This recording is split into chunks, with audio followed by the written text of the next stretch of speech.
네, 그러면 우리 그 담당하시는 선생님 시작하셔도 좋을 것 같은데요. 네, 인사 말씀 교장 선생님도 계시고 그러니까 네. 네.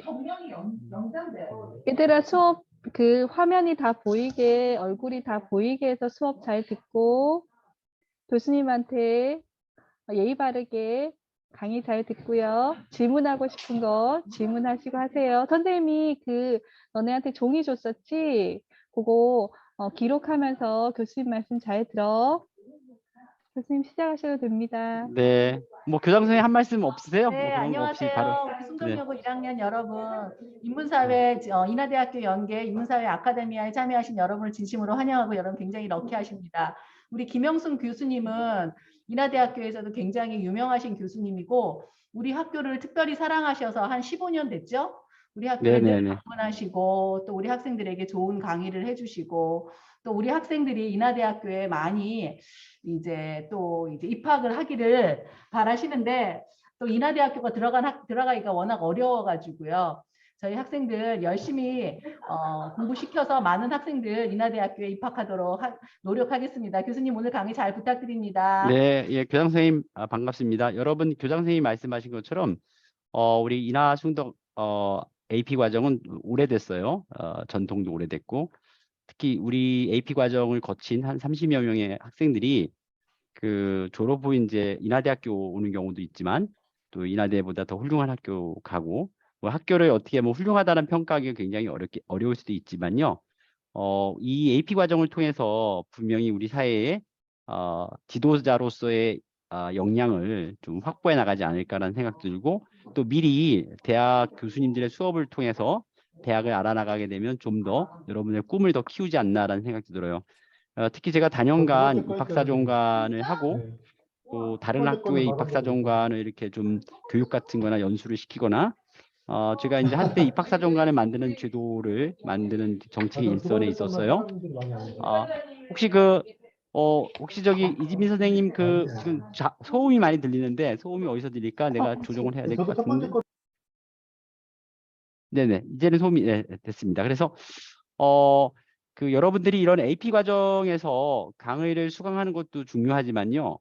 여러분들이 잘 기록하고 또 기록한 내용들이 그 여러분들의 뭐 최근에 들어서 이제 자기소개서를 안 받는 학교도 많지만 그 생기부에 기록이 되고 또 여러분들이 보면 이제 독서를 어떤 독서를 했느냐 뭐 심화 독서라든가 교과 독서라든가 또 교양 독서라든가 이런 거 한 거와 마찬가지로 이런 교양 강좌를 듣고 또 강의에서 그 거론되고 있는 그 참고문이나 책들을 여러분들이 좀 관심 있게 보고 또 그것을 그 여러분들의 그런 자신의 어떤 그 경력에다가 넣는 건 굉장히 중요해요. 왜냐하면 고등학교 수준의 그런 대학의 전공 과목들의 기초 그런 교과목들 또 기초 그 도서들이 읽는 게 쉽지가 않거든요. 그러니까 이미 대학에서는 여러분들이 다 준비된 학생으로 생각할 수 있다라는 거죠. 그러니까 여러분들이 사회과학 이제 우리 사회교육과의 교수님들이 여러분들에게 강의하는 그 척도는 강의하는 분야는 이제 정치하고 이번 학기에는 이제 정치, 경제, 문화인류학 정도가 되는데요.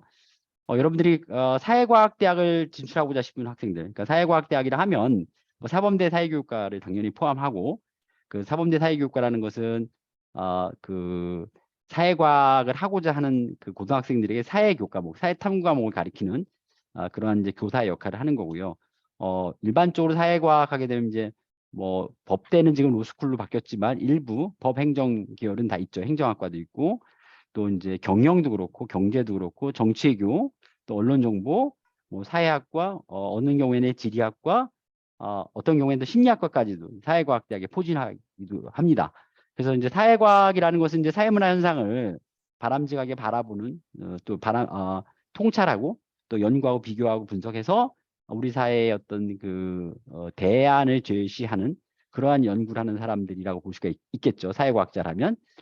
대부분의 이제 그런 인문사회 계열에서 예컨대 그런 실용적인 영역, 실제적인 영역에서 실천하고 뭐 사회복지학도 그러네요. 사회복지학 같은 경우도 이제 그런 경우에 진출하고자 하는 분들에게는 이 AP 과정이 굉장히 중요한 여러분들에게 그런 시사점이 되지 않을까. 이제 제가 오늘 이야기하고 있는 주제가 문화인류학인데요. 그 문화인류학과는 전국에 8개뿐이 없어요. 그러니까 그 학과에 지원한다는 것이 중요한 게 아니라 그 사회과학을 하는 기초로서 다양성의 존재를 우리가 미리 확인하고 그 다양성을 존중하는 자세를 갖게 하는 그 과목이 바로 문화인류학입니다. 그래서 문화인류학은 다양성의 도전이라고 표현할 정도로 중요한데, 오늘은 제가 이제 기업과 존재라는 그런 주제를 가지고 여러분들을 만나게 됐어요. 이 기업과 존재라는 그 이야기는 이제 제가 중앙아시아 수교, 한국하고 중앙아시아 수교 30주년이 올해가 30주년이에요. 그래서 중앙아시아의 카자흐스탄, 그래서 카자흐스탄 원래 수도는 아스타나인데 알마티가 이제 문화의 수도로 되어 있죠. 그래서 알마티라 그러면 실크로드의 그런 핵심 지역에 있어요. 그래서 여러분이 좀 아시는 분이 계시겠지 모르겠지만 인하대학교 2013년도에 들어서 타슈켄트, 그러니까 우즈베키스탄에 대학을 하나 세웠어요. IUT라고. 그래서 중아시아의 인재들을 이제 거기서 우리가 가르치고 1년 동안 우리 학교에 오는 프로그램들을 제공하고 있습니다. 네, 거기 이제 나가서 이제 학교를 설립하기 위해서 조사도 하고 네트워크도 구축하고 교육과정도 만들고 그럴 때 그냥 인류학자들은 가가지고 진짜 학교의 업무만 한 게 아니라 제가 여기 안에서 고려인들이라고 하는 사람들이 이제 연구를 한 거죠. 그래서 이제 오늘 여러분들에게 얘기하고자 하는 것은 이제 문화인류학자가 어떻게 다른 나라에 있는 분들을 뭐랄까 관찰하고 그런 내용들을 글로 기록했는가를 여러분들에게 말씀을 드리고 싶어요. 그러면 왜 이런 과거의 생애사들, 기억들이 중요한가라는 부분인데, 현재 우리가 이 땅에 이 시간에 여기에 존재하고 있잖아요. 그러니까 그 존재의 이유는요, 과거로부터의 어떤 삶의 이야기로 인해서 지금 현재 우리가 존재하고 또 앞으로 우리가 어떻게 미래를 지향하느냐에 관련된 것이라고 볼 수 있어요. 기록이 그만큼 중요하거든요. 그래서 인류학자가 어떻게 이들의 삶을 기록하고 기억하고 하느냐에 대한 문제를 여러분들과 함께 이야기하고 싶어요. 그래서 이제 문화인류학의 어떤 둘레로 해가지고 제가 이렇게 좀 말씀을 좀 드렸고요. 이제 처음에 들어가면서 문화인류학에 관련된 이야기를 좀 드리고 싶어요. 그래서 인류학이라는 학문은 아마 여러분들이 사회문화, 혹시 우리 학생들 중에서 사회문화 과목을 좀 지금 이수하거나 공부하는 학생들이 있나요? 지금 1학년인가요? 2학년인가요, 여러분들이? 1학년이에요? 1학년이면 사회문화는 안 배우겠네. 통합사회 배우고. 우리 유민석 선생님, 유민석 교장님, 우리 교장님도 사회 아니신가요? 저 수학입니다. 수학인가요? 왜 맨날 사회로 제가 유 교장님의 사회를 분류했는지 모르겠어요. 유 교장님이 사회성이 좋아서 그런가 봐. 제가 이 프로그램을 오래도록 해서 그런가 봐요. 그렇죠. 이 프로그램 오래도록 하셨죠. 아까 한 선생님은 사회 선생님이잖아. 이지민 우리 선생님인가? 이지민 선생님. 네네, 이지민 선생님. 네, 사회 선생님이죠. 네. 네. 여기 사회문화는 2학년 때 배워요? 3학년 때 배워요? 저희는 3학년 때 배우고요. 2학년 네. 때는 비교문화 배웁니다. 비교문화. 그러면 네네. 문화인류학으로 특성화를 시켰네요. 비교문화. 네네. 그러한 앞으로 이제 비교문화라는 교과목이 이렇게 우리가 입학사정관들이 보면 이제 교과목들을 보거든요. 요즘엔 다 블라인드니까 학생이 어디 학교 학생인지 몰라요. 근데 이제 프로그램이라든가 또 AP 인하대도 이거 쓸 수가 없을 거예요. 그냥 AP 프로그램, 뭐 숭덕 AP 프로그램 이렇게 써야 될 거예요. 아마 학교 명칭을 대학 명칭을 쓸 수 없기 때문에 그렇게 아마 여러분들이 생기부에다 기록할 텐데 특히 이제 교과목에 비교문화가 있어. 비교문화는 이제 국제고에서 많이 하는 교과목이거든요. 어떻게 보면 이제 인문사회 특성화된 프로그램이라고 할 수 있는데 잘 운영해 주시네요. 그리고 사회문화 교과서는 어디 거 써요? 저희요. 사회문화 제가 오래 안 가르쳐서 저희가 교학사 거 안 써요? 교학사? 왜 그냥 네. 홍배식 부이사장님이 저자인데 그 책에 그 학교는 안 쓰나? 이해가 안 되네. 교학사과 원래는 안 썼는데 요즘은 네. 어떤지 모르겠습니다. 원래 안 썼었어요? 유 교장님 좀 확인 좀 해야 될 것 같다. 네, 제가 확인할게요. 우리 이지민 선생님이 책하신 지 얼마 되지 않으셔요. 아니 왜냐하면 거기 홍배식 전 교장님이 그 책의 저자, 저랑 제가 책임 저자였고요. 사회문화를 썼고 이 책이 굉장히 좀 문화 쪽으로 좀 탄탄하게 돼 있는 책이고 기독교계 고등학교에서 상당히 많이 사용하고 있는 교과서거든요. 그래서 궁금해서 물어봤습니다. 모를 수도 있어요. 그냥 궁금해서 제가 물어본 거니까. 그래서 제가 아무튼 잘 파악했고요. 여러분들이 이제 아마 사회문화 뭐랄까 과목을 배우게 되면 그 이제 3단원에 그 1단원이 이제 사회 문화 현상의 이해, 2단원이 개인과 사회, 3단원이 문화와 사회, 4단원이 이제 사회 계층론 같은 내용이 나오고 5단원이 이제 미래 사회 정도가 나오는데 그 3단원 같은 경우에 요 내용들이 인류학에 관련된 내용들이 여기 등장하기 시작합니다. 그래서 인류학의 일반적 그 특성을 여러분들이 좀 이제 이해하고 인류학이 뭔가. 그래서 앞에 제가 PPT 몇 장 정도는 인류학에 관련된 이야기를 좀 드리고 그 이후에는 제가 연구했던 내용들이 어떻게 인류학자가 실제 현지에 가서 연구하느냐에 대한 부분들에 대해서 말씀을 드리도록 하겠습니다. 그리고 오늘 제가 그 이지민 선생님 제가 1시간 반 정도인가요? 강의가? 네, 1시간 반 정도입니다. 1시간 네. 반이면 제가 한 45분 정도 했다 5분에서 10분 정도 잠깐 쉬었다 할게요. 5분 10분 정도에 네. 내가 중요한 일정이 잠깐 있어가지고 쉬었다 하도록 하겠습니다. 그러면 그때 비디오만 끄면 될 것 같고요. 그러면 강의를 진행하도록 하겠습니다. 자, 인류학이란 어떤 내용이냐 하면 그 인간을 연구하는 학문이에요. 매우 크죠. 인간을 연구하는 학문이니까. 영어로는 안트로폴로지라고 그러고 뭐 히라보에는 안트로폴로스와 그 로기아라는 내용을 합친 거예요. 그래서 우리가 주로 뭐 지오그라피라든가 뭐 또는 그 또 뭐라 그러죠? 뒤에 그런 로지로 들어가 있는 것들이 좀 있지요. 실제로 봤을 때. 그런 것들이 이제 로고스라는 개념에서 나오는 이성이라는 개념에서 나오죠. 그래서 이제 이것이 어떤 학문의 그런 그 단위로 많이 쓰입니다. 그래서 안트로라는 것은 그 안트로포스 인간이라는 내용이고 로지는 이제 학문이라는 개념이 연결된 거죠. 그래서 안트로폴로지라는 같은 경우는 인류학이라고 하고 인류학의 또 다른 용어는 에스닉 스터디스에서 민족 연구 또는 민족학 이렇게도 얘기합니다. 에스닉 스터디스 또는 그 에스놀로지, 그러니까 에스닉 스터디스 또는 에스놀로지라고도 얘기해요. 에스놀로지라는 것도 아까 안트로폴로지처럼 민족의 학문 이렇게 해서 민족학이라고도 얘기합니다. 근데 한국에서는 이제 민족학을 민속학으로 변형하는 경우도 있어요. 민속학이라는 것은 한국의 그런 주로 그 민속을 연구하는 한때 이제 뭐 중앙대 민속학과라든가 안동대 민속학과라든가 경희대 민속학과라든가 이런 학과들이 있었는데 이제 민속의 개념들이 조금 이제 뭐 샤머니즘하고 연결되는 개념이라든가 이렇게 해가지고 많이 그런 민속학과라는 용어 자체를 뭐 국학과라도 바꾼다든가 뭐 한국학과로 바꾼다든가 이러한 경향이 있었는데 이 민족학, 민족연구, 인류학 이런 것들은 다 같은 학문의 계열이다라고 보면 좋을 것 같아요. 그래서 이제 인류학은 상당히 범위가 넓은 학문이고 또 그 시간적 연구 대상에 있어서도 다른 어떤 학문보다 범위가 굉장히 넓다, 학문보다 넓다라고 볼 수가 있어요. 그리고 모든 학문의 기초적인 그런 내용들이 제공한다. 즉, 뭐 경영학을 공부하더라도 심리학을 공부하더라도 이 인간에 대한 이해, 인류학에 대한 공부는 선행되어야 된다는 거죠. 근데 우리나라에서는 인류학이라는 게 이렇게 좀 각광받고 있지 못하죠, 실제로. 아니 그 이유 중에 하나는 너무 인류학적 연구를 하기에는 우리나라 한반도가 적은 거예요. 그죠? 한반도의 반쪽에서 여기서 우리는 단일민족, 단일 언어를 쓰고 있다라는 거 신화에 사로잡혀 있잖아. 그러다 보니까 뭔가를 비교의 대상을 찾을 수 있는 부분들이 적어요.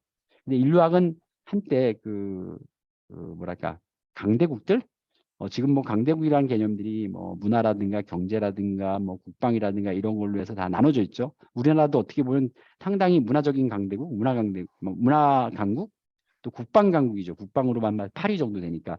근데 뭐 땅의 크기라든가 뭐 경제적인 부분이라든가 사람의 인식 수준, 여기 인식 수준이라는 것은 이제 시민성에 대한 정도는 굉장히 낮아요. 우리나라가.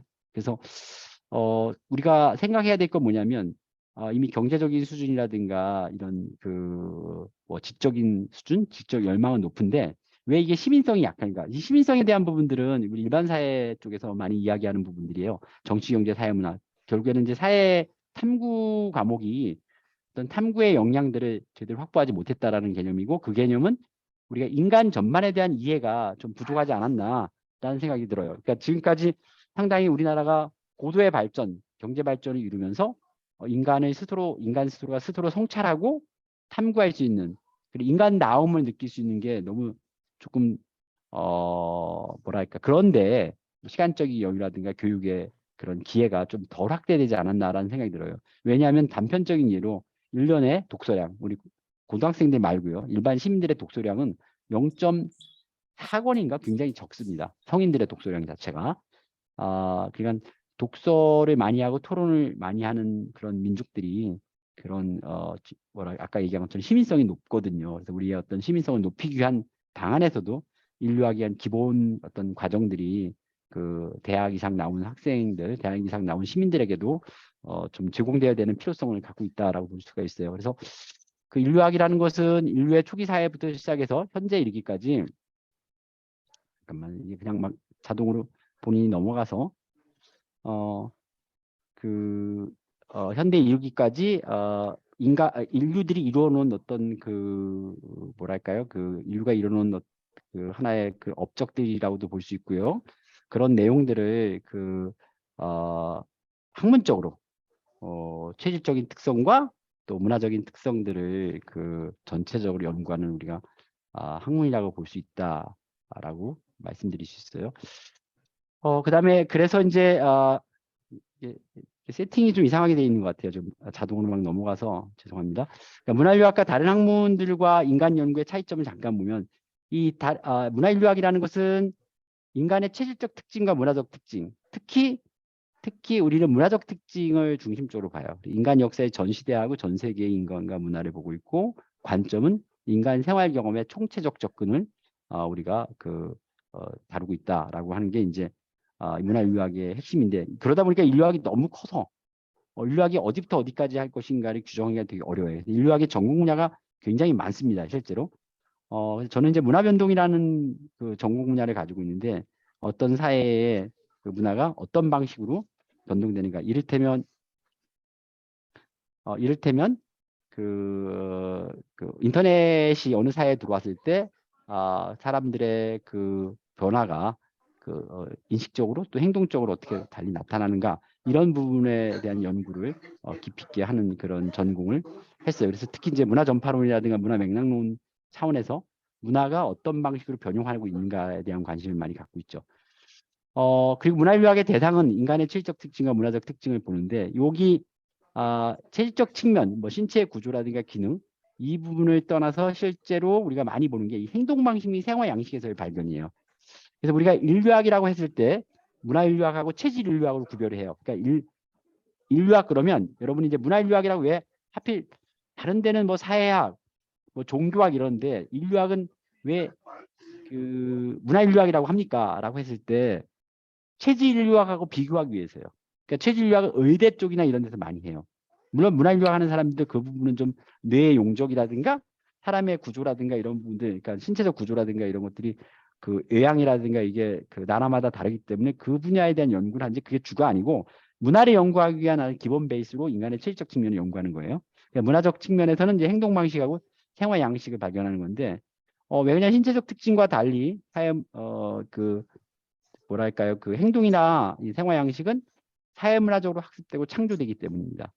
시간의 경과에서 신체적 특징보다 더 빨리 변화하고 새로운 문화가 창조될 수 있다라고 볼 수 있다라는 거죠. 그래서 인류학의 학문 범위는 앞에서 얘기한 것처럼 광범위하다. 뭐 세계의 다양한 민족과 그들의 문화를 대상으로 연구할 뿐만 아니라 인간 역사와 전 시대의 사람들, 그러니까 역사로 기록되지 않았던 그런 선사시대의 그런 사람들과의 어떤 문화도 연구한다. 그래서 고고 인류학. 그래서 국립대학 같은 경우는 전남대라든가 경북대는 고고 인류학과 이렇게 돼 있어요. 고고학과하고 인류학과가 같이 있는 거죠.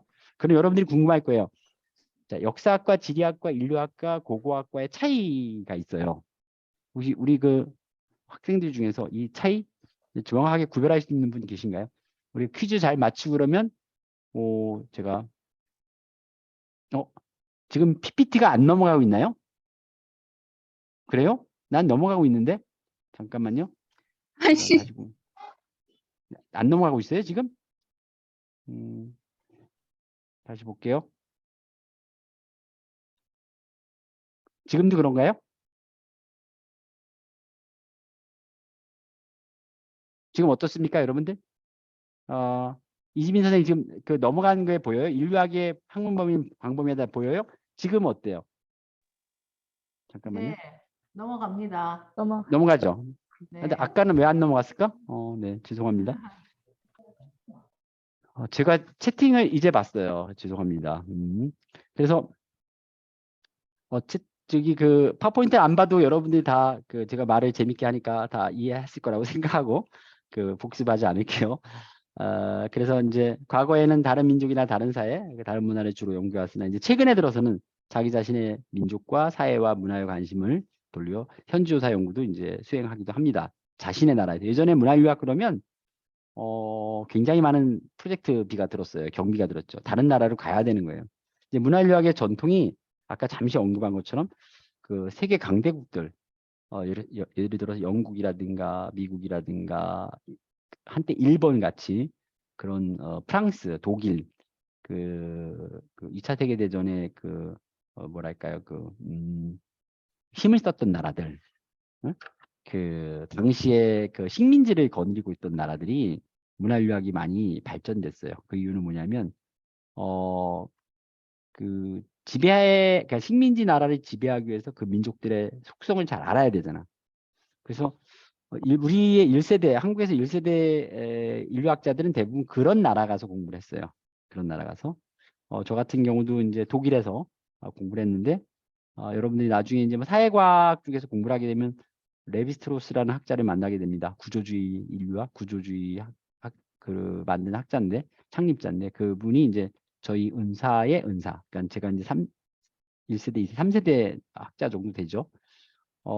그 다문화주의라는 멀티컬처럴리즘을 선포하고 그 서구 세계 그 서양인들이 동양인들에게 갖고 있는 그 문화적인 우월감을 그냥 깡그리 무시하고 그 너희들이 그런 문화적인 우월감을 갖는 건 편견이다.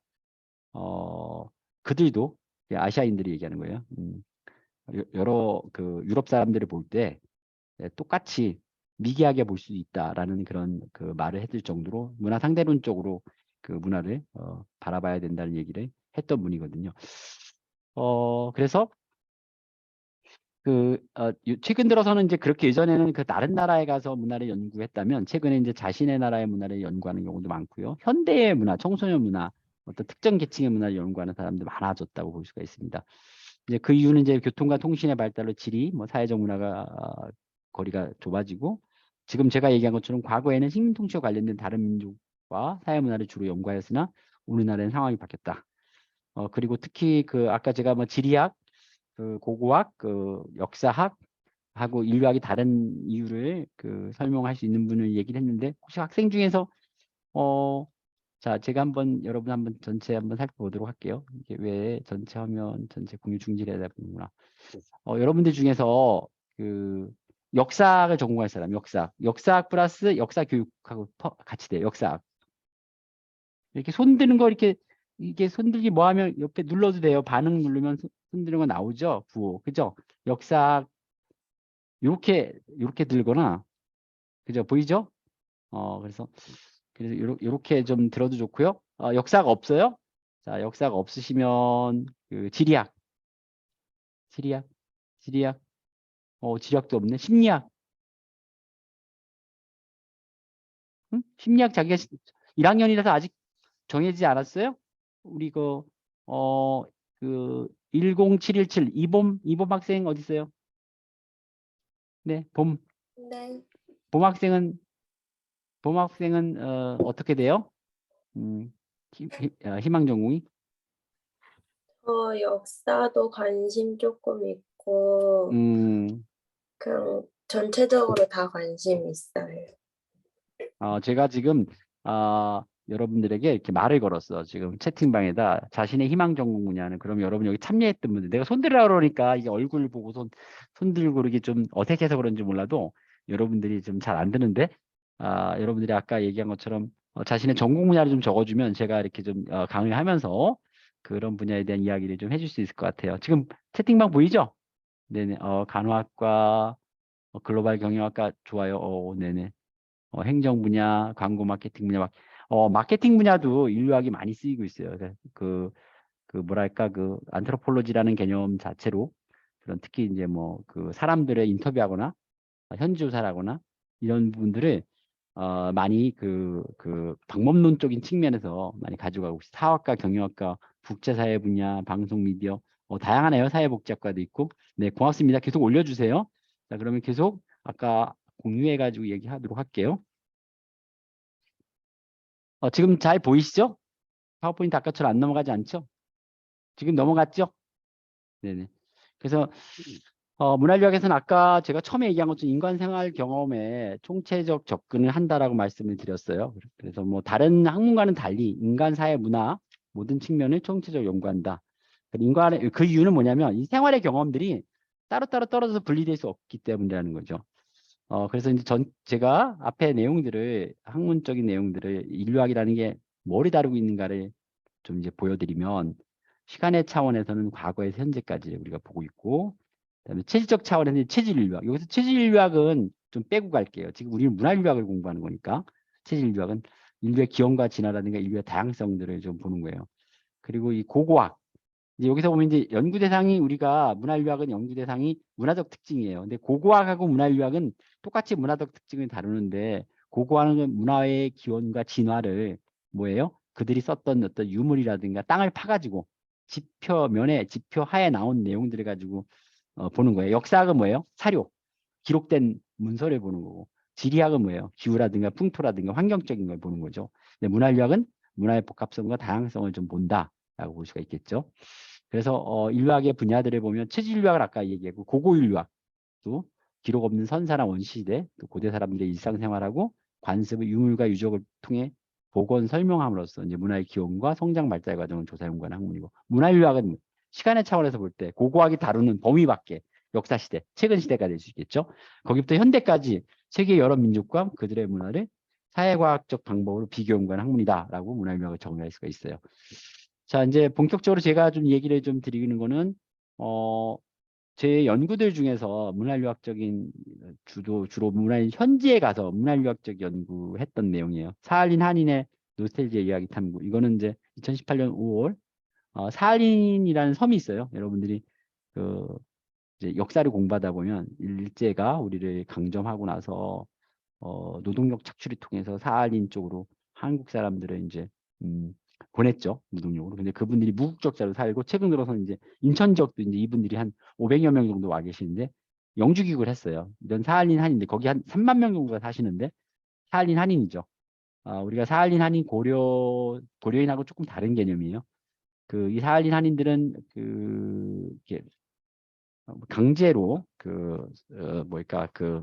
노동으로 착취당해서 간 거고 고려인들은 이제 여기 이제 전라도 쪽이나 경상도 쪽 사람이 사할린 한인도 많이 가 있는 거고 고려인들은 그 함경북도나 남도 쪽에서 일제시대 때 좀 여러 가지로 이제 그 수탈을 피해 가지고 살기 위해서 이제 넘어간 거죠.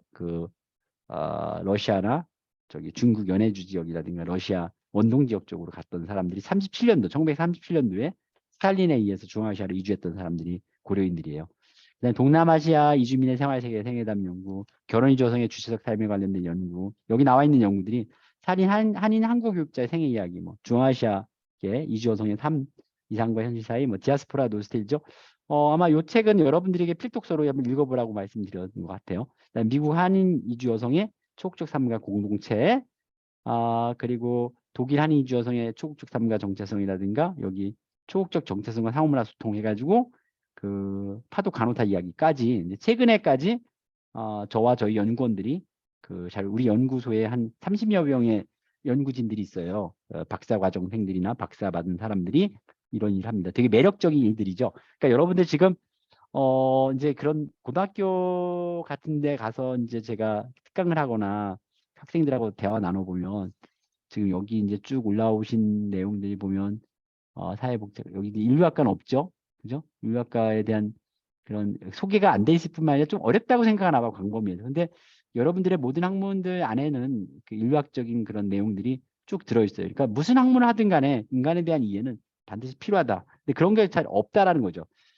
사실 서구의 대학들 안에서는 인류학 과목은 거의 교양 과목으로 보편화돼 있어요. 우리 학교도 이제 교양 과목이 있어요. 공존의 인문학이라고 제가 강의하는 과목들이 있는데 그 교양 과목들이 대부분 다 듣죠.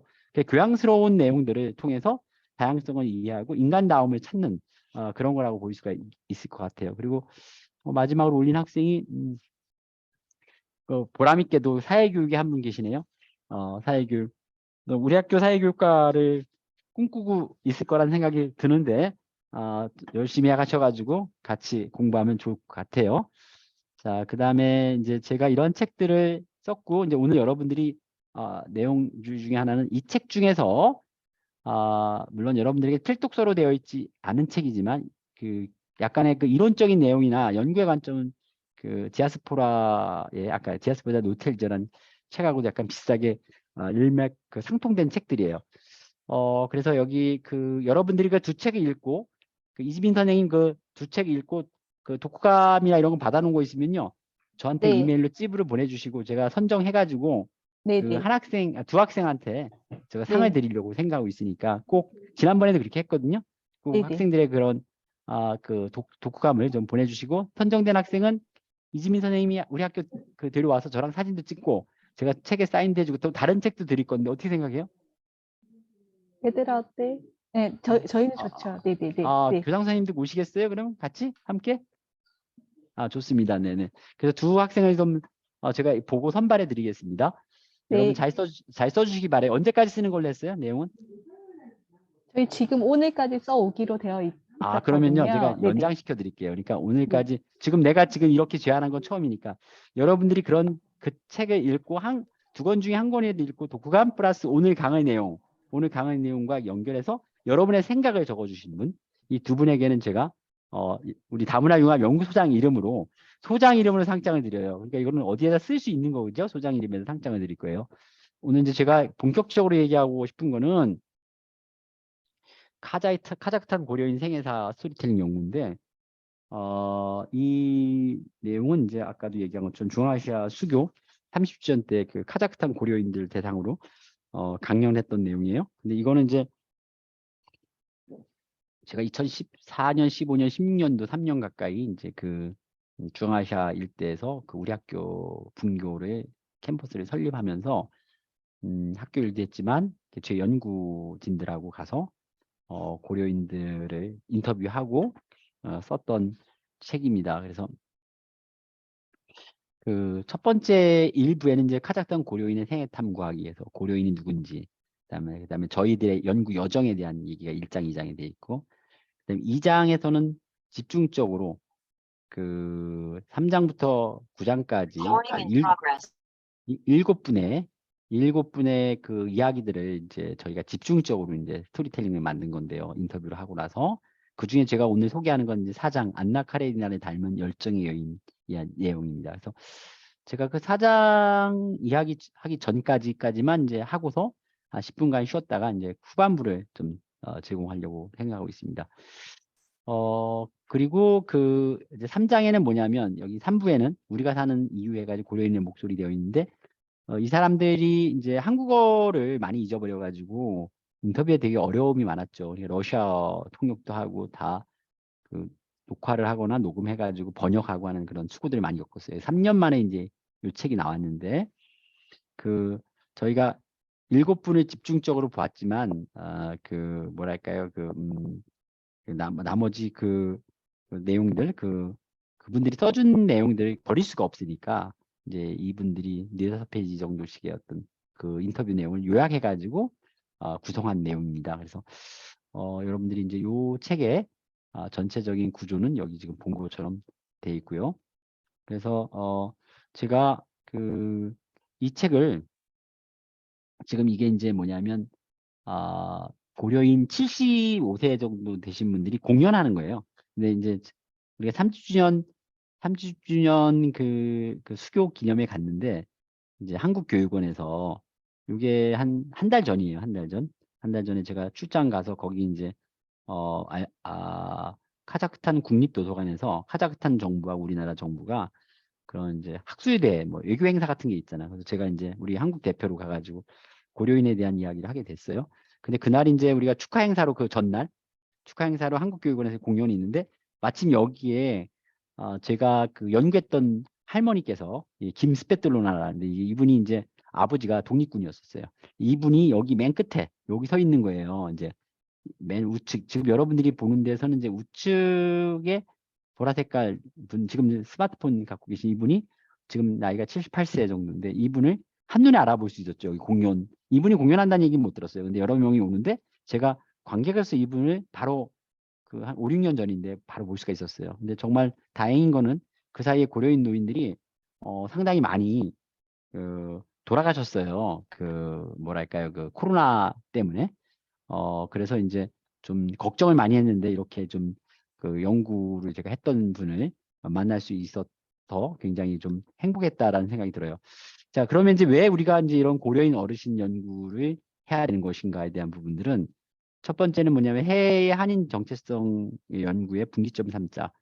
우리나라에 여러분들이 이제 다문화 하면은 인류학에서의 큰 연구 대상이에요. 우리나라에 들어온. 그래서 제가 다문화 융합 연구소를 세운 이유 중에 하나가 그런 우리가 다문화 사회가 됐을 때 문화적 다양성으로 위해서 오는 국가적인 어떤 여러 뭐랄까 그 경제 비용들을 절감하고 또 우리 스스로가 그 세계 시민이 될 수 있는 그런 그 하나의 좋은 기회를 삼자. 외국인들이 우리나라에 들어왔을 때 불편한 것이 아니라 다양해지는 것이다라는 거. 우리의 삶이 좀 더 윤택해지는 것이라는 것을 알리고 하는 입장에서 굉장히 이런 연구도 필요하다. 왜냐하면 우리나라에 들어와 있는 분들이 250만이지만 우리나라의 교민들이 나가 있는 사람들이 765만 명이에요.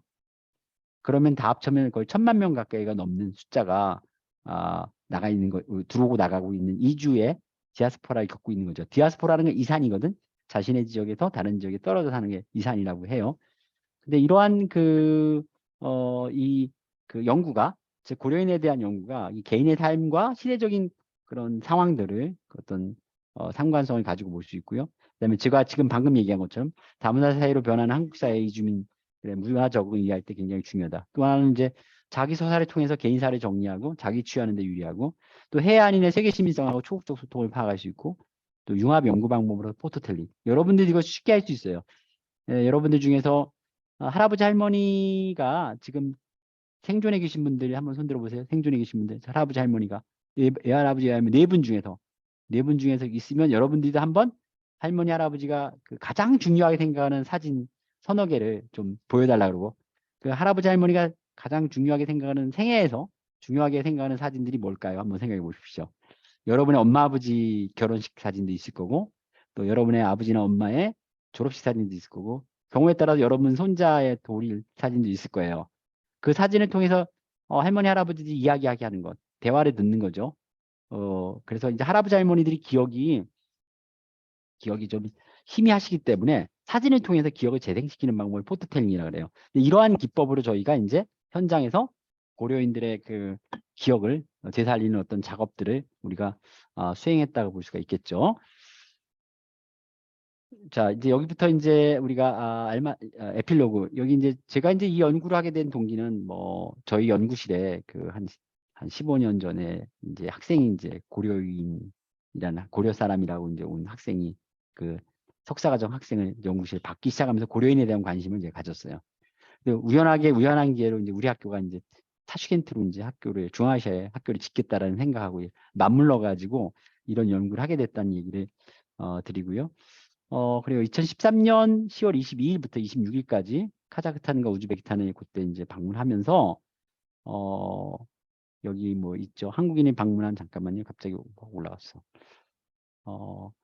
마중 나와서 손을 잡고 사진을 찍던 고려인 주말 노인대학의 노인분들 만나게 됐고 그다음에 또 이 사람들이 한국어로 주말마다 이곳에 나와 공부를 하고 있다는 그들의 이야기가 사실 되게 궁금했어요. 인류학자로부터. 그래서 이제 연구진은 고려인과 관련된 국내 문헌 연구를 진행하면서 멀리 떨어져 있는 재해동포를 연구하기 위해 자서전적 글쓰기 방법을 활용하기로 했다. 이거 자서전적 글쓰기 뭐냐면 우리가 늘 가가지고 그 사람들이 이야기 들어야 돼 그게 못하니까 자서전적 글쓰기라는 교육을 훈련을 좀 이제 강의를 한 거죠. 어떻게 자서전적 글쓰기 있어요. 나의 어린 시절 사진들을 이렇게 놓고 사진에 대해서 글쓰기를 한다든가 이런 거예요. 자서전적인 글쓰기는 뭐 주체의 경험하고 이야기에만 초점을 맞추는 것이 아니라 그것에 나타난 개인의 정체성이라든가 사회문화적 맥락을 해석하고 분석하는 것에서 굉장히 중요한 그런 그 연구 방법이다. 그래서 자서전은 쓰기 과정을 통해서 정체성을 재구성하기 때문에 즉시적으로 구술되는 그 구술성보다 높은 차원의 우리가 그 연구나 성찰이 이루어질 수 있다라는 거죠. 그래서 고려인은 이주적 주체로서 다양한 정체성이 혼종된 복합적인 정체성을 가지고 있어요. 그러니까 고려인이라는 것은 아까 얘기한 것처럼 우리나라의 사회다가 지금 3세대, 4세대, 지금 인천 지역에 이제 연수동에 고려인 마을이 있죠. 한 4천 명 가까이 살아요. 여러분들 동료들 중에서, 친구들 중에서, 또는 중학교를 이제 그 한박골 일대라든가 연수구 쪽에서 있던 친구들은 러시아어를 쓰는 한국 아이들이 봤을 거예요. 그게 고려인 이제 3세나 4세 학생들이거든요. 그 학생들이 봤을 거라고 생각해요. 경험이 있을 거라고 생각하고 있습니다. 그래서 이제 고려인이 작성한 자서전은 고려인이라는 특수한 민족의 자서전이기도 합니다. 그리고 동시에 평범한 개인의 일생이 담긴 내러티브고, 그래서 우리가 이제 그런 연구를 현지에서 하게 됐다는 말씀을 드려요. 그래서 제가 2014년 5월에 고려인들에게 자서전적 글쓰기 교육을 하기 위해서 다시 알마티로 갔어요. 그리고 자기 생애사 글쓰기 모형을 활용했고, 여기 보면 가계 및 출생에 대한 정보, 어린 시절과 청년 시절, 결혼식, 가족, 직장생활, 봉사활동 이런 것들을 어떤 방법을 쓸 것인가에 대한 이야기를 교육을 시켰고 33명에게 자서전 부탁을 했는데 27명부터 자서전 자료를 받았어요. 그래서 이제 그것 중에서 제가 한 분, 내가 직접적으로 하고, 그러니까 연구진이 같이 하다 보니까 이게 내가 직접 전체전 연구는 통제하지만 특별히 한 분은 제가 직접 한 분이 계세요. 직접 한 분에 대한 이야기를 두 번째 시간에 드리기로 하겠습니다. 지금 시간이 45분이니까 한 55분에 비디오를 끄고 55분에 뵙도록 하겠습니다.